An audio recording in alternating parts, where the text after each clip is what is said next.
Fake ഐഡന്റിറ്റിയുമായിട്ട് big boss എന്ന് പറയുന്ന വലിയ റിയാലിറ്റി ഷോയുടെ തുടക്കം മുതൽ ഈ ദിവസം വരെ നിൽക്കുന്ന ഒരേ ഒരു മത്സരാർത്ഥി നൂറയാണ്.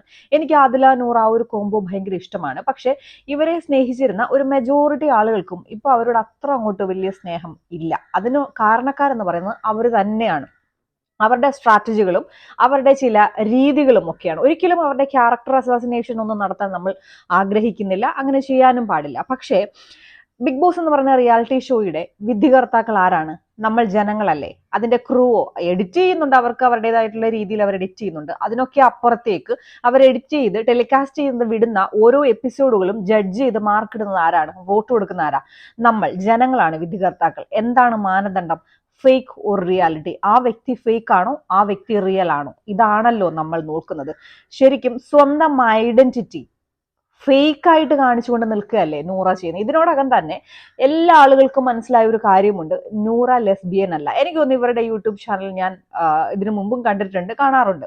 അപ്പോഴൊക്കെ എനിക്ക് തോന്നിയിട്ടുള്ള, ബിഗ് ബോസിൽ വരുന്നതിന് മുന്നേ തോന്നിയിട്ടുള്ള ഒരു കാര്യം, ആദില ഈ പറയുന്നത് പോലെ ലെസ്ബിയൻ ആണ്, പക്ഷെ ഈ പെൺകുട്ടി അല്ല എന്ന് പലപ്പോഴും തോന്നിയിട്ടുണ്ട്. ഇവരുടെ തുടക്ക കാലങ്ങളിലുള്ള ഇന്റർവ്യൂസ്, അതായത് കോടതി വിധിയൊക്കെ ഇവർക്ക് അനുകൂലമായി വന്നതിന് ശേഷം രജനീഷ് എന്ന് പറയുന്ന ഒരു ഇന്റർവ്യൂവർ, ചാനലിന്റെ പേരൊന്നും ഞാൻ ഓർക്കുന്നില്ല, പറയാൻ ഉദ്ദേശിക്കുന്നില്ല, അപ്പോ അതിൽ സംസാരിച്ച പല കാര്യങ്ങൾ കേട്ടപ്പോഴും നൂറ എന്ന് പറയുന്ന പെൺകുട്ടിക്ക് സ്വാതന്ത്ര്യം വേണമായിരുന്നു.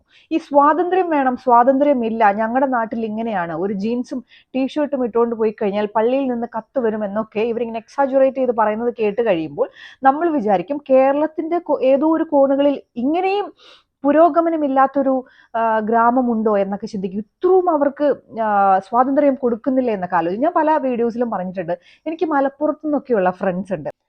അവരൊക്കെ നമ്മളെ പോലെയൊക്കെ തന്നെ ഡ്രസ്സ് ധരിക്കുന്ന ആളുകളാണ്, തലയിൽ തട്ടം ഇടുന്നുണ്ട്. അതൊക്കെ ഓരോരുത്തരുടെ ഇഷ്ടം. ചില ആളുകൾ മലപ്പുറം അല്ലെങ്കിൽ ഈ കോഴിക്കോട് മേഖലയിൽ നിന്നൊക്കെയുള്ള ചില ഫ്രണ്ട്സ് ഒന്നും തട്ടം പോലും ഇടാറില്ല. ചിലർ തട്ടം ഇടുന്നുണ്ട്, പക്ഷെ നമ്മളെ പോലെ വസ്ത്രമൊക്കെ ധരിച്ചാണ് നിൽക്കുന്നത്.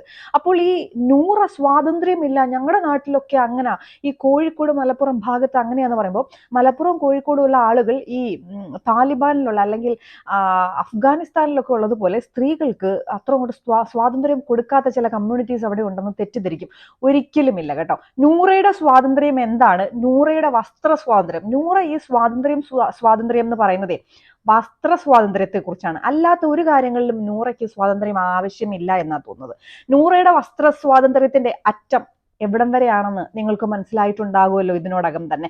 ആരുടെയും വസ്ത്ര സ്വാതന്ത്ര്യത്തെയോ അവർ ധരിക്കുന്ന വസ്ത്രത്തെയോ ഒന്നും ഞാൻ ഇതിൽ ജഡ്ജ് ചെയ്യുന്നില്ല. എങ്കിലും ആ ഒരു കമ്മ്യൂണിറ്റിയിൽ നിന്ന് വന്ന പെൺകുട്ടി ഇന്ന് ബിഗ് ബോസ് പോലുള്ള റിയാലിറ്റി ഷോയിൽ, ആ ഒരു പ്ലാറ്റ്ഫോമിൽ, ലോകം മുഴുവൻ കാണുന്ന ഒരു പ്ലാറ്റ്ഫോമിൽ നിൽക്കുമ്പോൾ അവളുടെ സ്വാതന്ത്ര്യത്തിൽ നിന്നുകൊണ്ട് അവൾ ധരിക്കുന്ന വസ്ത്രം എന്തൊക്കെയാണ് നിങ്ങൾ കണ്ടിട്ടുള്ളത്. അപ്പൊ നൂറയ്ക്ക് ആ ഒരു കമ്മ്യൂണിറ്റിയോടോ അല്ലെങ്കിൽ മറ്റു കാര്യങ്ങളെ ഒന്നും നോക്കിക്കണ്ട് വിശകലനം ചെയ്ത് അതിന്റെ ക്വാളിറ്റീസോ ഡിമെറിറ്റ്സോ ഒന്നും പറയാൻ അറിയില്ല.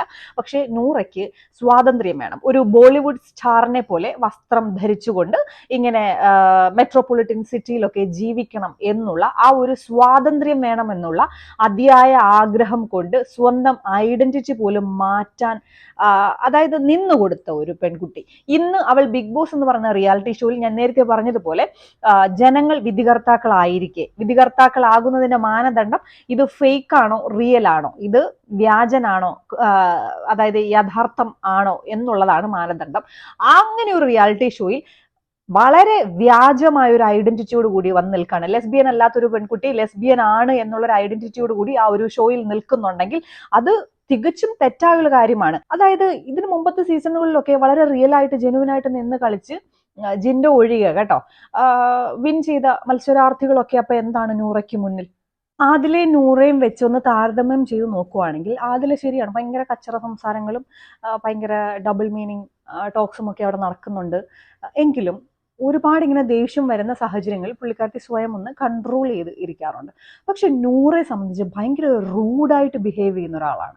നൂറയുടെ തുടക്ക ദിവസങ്ങൾ, ബിഗ് ബോസിന്റെ ആദ്യ എപ്പിസോഡുകളിൽ നമ്മൾ തെറ്റിദ്ധരിച്ചിരുന്ന ഒരു കാര്യം, നൂറ ഭയങ്കര സൈലന്റ് ആയിട്ടൊരു പെൺകുട്ടിയാണ് എന്നുള്ളതായിരുന്നു. പക്ഷെ അത് കഴിഞ്ഞിട്ട് നെവിൻ ആ ഒരു ഇറങ്ങിപ്പോകുന്ന സാഹചര്യം ഉണ്ടാക്കിയ ഒരു, അതായത് അതിനെ ഇറങ്ങിപ്പോടാ നീ, ആ ഒരു എപ്പിസോഡ് കണ്ടു കഴിഞ്ഞപ്പോൾ നമുക്കൊക്കെ മനസ്സിലായി വളരെ റൂഡായിട്ട്, അത്ര സൈലന്റ് അല്ല ആള്. ഈ സൈലന്റ് കില്ലർ കില്ലർ എന്നൊക്കെ പറയത്തില്ല, അതുപോലൊരു വ്യക്തിയാണ് നൂറ എന്ന് മനസ്സിലായി.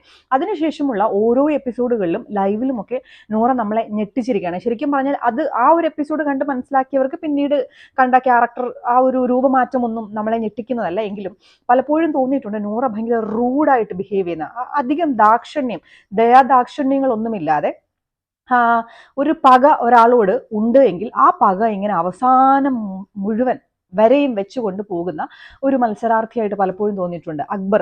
അക്ബറിനോട് ഭയങ്കര പേഴ്സണൽ ഗ്രഡ്ജാണ്. ആര്യനോട് ഗ്രഡ്ജുമുണ്ട്, അറ്റ് ദ സെയിം ടൈം ആര്യനോട് ഒരു സോഫ്റ്റ് കോർണറും ഉണ്ട്.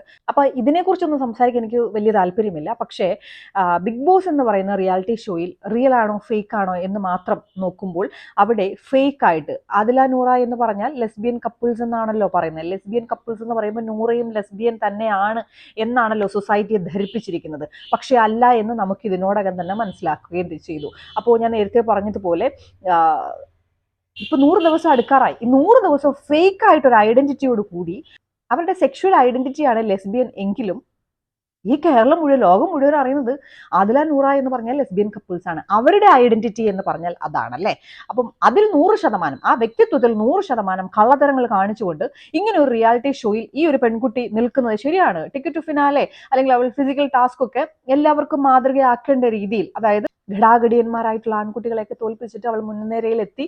അതിന് അവളെ നമ്മൾ അപ്രീഷിയേറ്റ് ചെയ്യുന്നു. പക്ഷെ അറ്റ് ദ സെയിം ടൈം ഈ 100 ദിവസവും ഫേക്ക് ആയിട്ടൊരു ഐഡന്റിറ്റിയോട് കൂടി നിൽക്കുക എന്ന് പറഞ്ഞാൽ അതങ്ങോട്ട് എത്രന്ന് പറഞ്ഞാൽ നമ്മളിങ്ങനെ കണ്ടുകൊണ്ടിരിക്കുന്നത് അല്ലേ.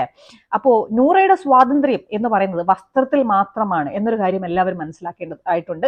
എന്ത് സ്വാതന്ത്ര്യമാണ് വേണ്ടത്? നൂറയ്ക്ക് ദുപ്പട്ടയിടാതെ കുർത്തയിടാനോ അല്ലെങ്കിൽ ഒരു ജീൻസും ടീഷർട്ടും ധരിക്കാനോ ഒന്നുമല്ല. ശരിക്കും ഈ ബോളിവുഡ് സ്റ്റാർസ് ഒക്കെ, അതായത് ഈ പപ്പറാസികളൊക്കെ പുറകെ നടന്ന ഈ ജാൻവി കപൂറും കരീന കപൂറൊക്കെ ജിമ്മൊക്കെ കഴിഞ്ഞിട്ട് വരുമ്പോൾ അതിന്റെ റീൽസ് ഒക്കെ നമ്മൾ കാണാറില്ലേ. അപ്പൊ അതുപോലെയുള്ള വസ്ത്ര സ്വാതന്ത്ര്യമാണ് നൂറ ആഗ്രഹിക്കുന്നത്. അപ്പൊ ആ ഒരു വസ്ത്ര സ്വാതന്ത്ര്യം അങ്ങനെ ഒരു കമ്മ്യൂണിറ്റിയിൽ നിന്ന് കിട്ടുക എന്ന് പറഞ്ഞാൽ അസാധ്യമാണെന്ന് നൂറയ്ക്ക് അറിയാം. അതുകൊണ്ട് എങ്കിൽ പിന്നെ ലെസ്ബിയൻ എന്നൊരു മുഖംമൂടി അങ്ങോട്ട് പുറംചട്ട എടുത്തിടാം എന്ന് വിചാരിച്ചു. ഒരാൾ ഒരു ദിവസം അവിടെ എന്തെങ്കിലും ഫേക്ക് ആയിട്ട് കള്ളത്തരം കാണിക്കുന്നു, മോഷ്ടിക്കുന്നു എന്നുള്ളതിനെ ജഡ്ജ് ചെയ്യാൻ നൂറയ്ക്ക് യാതൊരു അധികാരവുമില്ല. എന്തെങ്കിലും ഒന്ന് കട്ടെടുക്കുന്ന ഒരു മിനിറ്റ് നേരം അവരൊരു ഫേക്ക് ആവുന്നു. പക്ഷെ 100 ദിവസവും ഫേക്ക് ആയിട്ട് നിൽക്കുന്ന നൂറെ വിധിക്കാൻ ഇവിടെ ആരുമില്ലേ എന്ന് ഞാനിങ്ങനെ ആലോചിക്കുകയായിരുന്നു. ലെസ്ബിയൻ അല്ലാത്തൊരു പെൺകുട്ടി ഈ ഒരു മൂട് പടം ഇട്ടുകൊണ്ട് എത്ര നാൾ ജീവിക്കും എന്നുള്ളത് കാണാൻ ഇങ്ങനെ വെയിറ്റ് ചെയ്തിരിക്കുകയാണ്. എന്താണ് ഇവർ പുറത്തിറങ്ങി കഴിയുമ്പോൾ, ഇവർ ഒരുമിച്ച് തന്നെ നിൽക്കുമോ അതോ അതിങ്ങനെ വെയിറ്റ് ചെയ്തിരിക്കുകയാണ്. വീഡിയോ ഇഷ്ടമായിട്ടുണ്ടെങ്കിൽ ലൈക്ക് ചെയ്യുക, ഷെയർ ചെയ്യുക, കമന്റ് ചെയ്യുക, സബ്സ്ക്രൈബ് ചെയ്യുക. Thank you so much.